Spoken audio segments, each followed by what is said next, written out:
j'ai 36 ans, j'ai 2 enfants, je suis journaliste. J'ai démarré, enfin j'ai eu mon bac, après j'ai fait 2 écoles de journalisme, le CELSA, et puis après j'ai un très mauvais niveau en anglais, donc en fait la seule école où je pouvais réussir le concours c'était Bordeaux, parce qu'il n'y avait pas d'anglais. Donc je suis partie à Bordeaux, j'ai fait 2 ans d'études, ça a été formidable. J'ai commencé à faire des stages et tout ça, et en sortie d'école, je me suis retrouvée à France Télévisions pour la Coupe du Monde 98, et moi je voulais être journaliste sportive, donc c'était formidable aussi. Et j'ai démarré là, après j'ai fait Infosport, TPS, TF1, M6, TF1. Et j'ai toujours voulu faire des choses un peu différentes. Au départ, je voulais être journaliste sportif, donc j'ai commencé par le foot.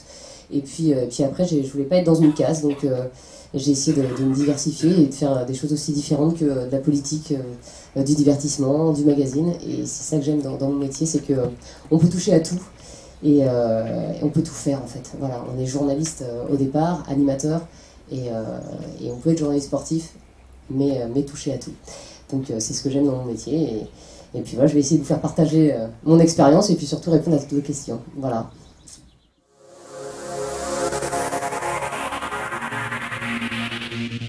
Il n'y a pas de formation journaliste sportif, c'est-à-dire que tu fais une formation journaliste et puis après tu mets ta passion, et tu vas avoir la même formation que tu sois journaliste économique ou journaliste sportif, c'est la formation de journaliste, mais après ça dépend du journal ou de la télé dans laquelle tu vas. Moi il se trouve qu'en fait à Bordeaux, à un moment il faut choisir une spécialisation, donc presse écrite, radio, télé. Presse écrite, moi j'avais vraiment l'angoisse de la feuille blanche, j'adore écrire, mais voilà, je trouvais ça, je me disais, enfin, oh, imagine, enfin voilà, je sais pas, ça me faisait un peu peur en fait. Radio, il y avait beaucoup de monde, et moi ce que j'aimais bien en télé, c'est que en télé on n'est jamais tout seul. On est toujours par équipe, c'est-à-dire que quand vous allez faire un reportage, c'était vraiment pour du reportage, hein, moi je ne pensais même pas faire de la présentation, c'est pas du tout ce que je voulais faire. Et quand tu pars en reportage, il y a un caméraman, il y a un preneur de son, il y a toi, puis après il y a le monteur, et c'est sans arrêt des échanges, quoi. T'es jamais tout seul. Et moi c'est vrai que quand j'étais à l'école, j'étais assez jeune, j'avais 20 ans, quoi. Et ça me rassurait en fait de pas être toute seule, de pouvoir demander conseil, puis d'être en équipe, et puis je trouvais qu'on se marrait mieux quand même, quoi. Donc télé. Et c'était pas les meilleurs de la classe hein, en télé d'ailleurs, il faut être tout à fait honnête. C'est ceux qui avaient envie d'être en groupe, quoi. Moi j'ai commencé pendant la Coupe du Monde 98, et c'est vrai qu'on n'arrêtait pas de bosser, mais enfin ça va, j'étais jeune, hein, donc moi j'avais 20 ans, et tout d'un coup il se passe un truc incroyable. Vous faites partie de déjà la Coupe du Monde 98, c'était incroyable, et tout d'un coup vous bossez là-dessus, quoi. Moi j'ai fait mes premiers reportages là-dessus, et puis tout d'un coup on m'a dit tiens, il y a une chaîne qui se monte qui s'appelle Infosport. Ah, formidable, je suis allée les voir, 2 heures après j'étais embauchée, donc voilà, j'ai eu une chance franchement incroyable. Donc voilà, mais la vie c'est ça aussi, et je pense qu'une carrière c'est ça aussi, c'est à un moment on va avoir tout le monde va avoir une chance, et il faut être là au bon moment, et voilà, et moi j'ai eu la chance d'avoir de la chance en fait. Voilà.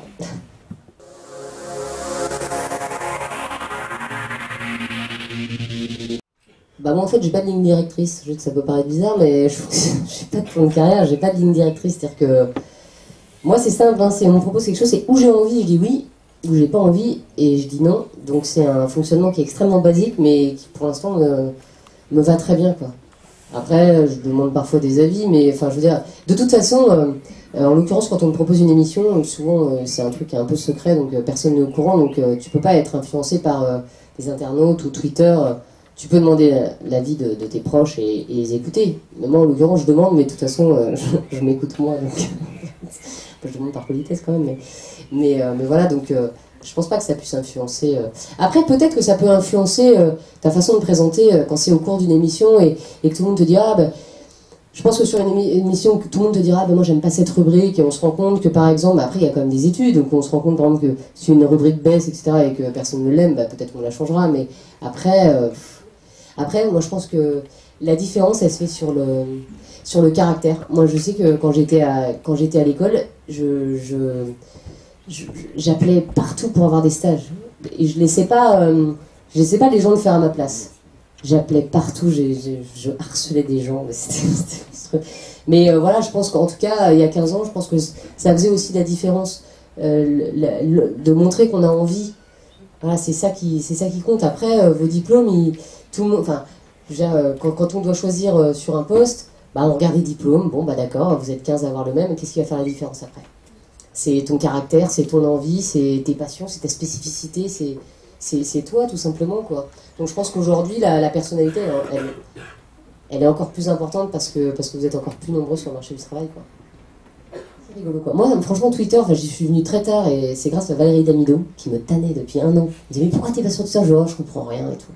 Et c'est vrai que depuis que j'y suis, c'est vraiment quelque chose. Enfin, je trouve ça extrêmement ludique. À la fois, je pense que c'est très important d'avoir un compte Twitter, et puis et à la fois, c'est quand même très ludique, quoi.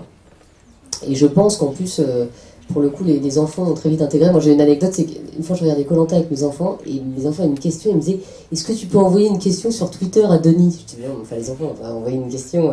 Et eux, pour eux, voilà, ils savent que, en fait, je leur avais expliqué tout ça, mais ils savent qu'ils peuvent poser une question à qui ils veulent en fait via Twitter. Ça ne veut pas dire qu'on va leur répondre, mais en tout cas ils savent que voilà, c'est un moyen aussi de poser une question. Voilà, donc c'est assez marrant que même les enfants arrivent à intégrer ça aujourd'hui. Quand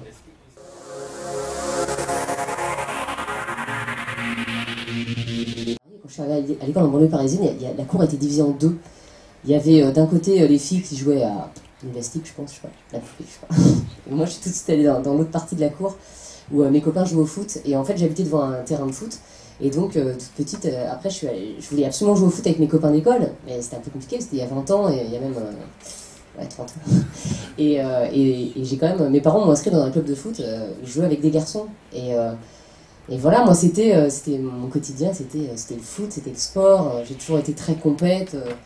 Très jeu de société, très tout ça, et voilà, après j'ai joué au foot, je me suis rendu compte très vite que je pourrais pas forcément continuer à jouer avec les garçons, c'était un peu compliqué, le club de filles c'était Juvisy pour le coup, mais qui était un petit peu loin, donc après j'ai voulu devenir stéphographe, puis ça n'a pas marché, et puis Marie-Josée Pérec, mais ça n'a pas marché non plus, mais enfin bon, voilà, j'ai eu plein de rêves sportifs, et le sport fait vraiment partie de ma vie, quoi, je pourrais pas m'en passer. Donc je voulais être journaliste sportif pour essayer de quelque part, de continuer à être dans le sport sans être sportif de haut niveau, quoi. Voilà. Et puis pouvoir aller voir les matchs gratos, c'était un truc qui me plaisait. C'est une passion qui me met dans la vie, je pense, au niveau du caractère, au niveau de l'envie, au niveau du dynamisme, au niveau de plein de choses. Après, moi, ce qui est vrai, c'est que j'ai adoré le foot et qu'à un moment, moi j'adorais Marianne Macot sur TF1 parce que c'était la seule à un moment qui parlait de foot et tout ça. Je me souviens, j'avais écrit une lettre quand j'étais petite, elle m'avait répondu, j'étais tellement contente. Enfin, bon, voilà. Mais voilà, moi je voulais être journaliste sportive et jamais je me suis. C'est vrai que tout le monde me disait, ah mais être une fille dans ce milieu-là, c'est hyper compliqué. Moi je me suis jamais posé cette question. Mais après, a posteriori, je me dis qu'effectivement, le fait d'avoir été une femme et d'aimer le sport fait qu'on n'était pas nombreuses et que donc ça m'a peut-être ouvert des portes qui ne m'auraient pas été ouvertes si au départ j'avais pas commencé par le sport. Mais c'était pas un calcul puisque moi c'était ma passion et je voulais être journaliste sportif et que j'aurais autant aimé être journaliste sportif à Presse Océan qu'à la télé. C'est un hasard qui fait que je me suis retrouvée à la télé, mais être en presse régionale m'aurait plu aussi, quoi. Voilà. C'était être journaliste sportif. N'importe où, mais journaliste sportif. C'est l'inverse. En fait, le direct en télé m'a aidé sur le poker. Sur tout ce qui est gestion du stress, des montées d'adrénaline, un peu la poker face. Non, ça, voilà. Moi en fait, c'est vraiment l'inverse. Le direct m'a aidé.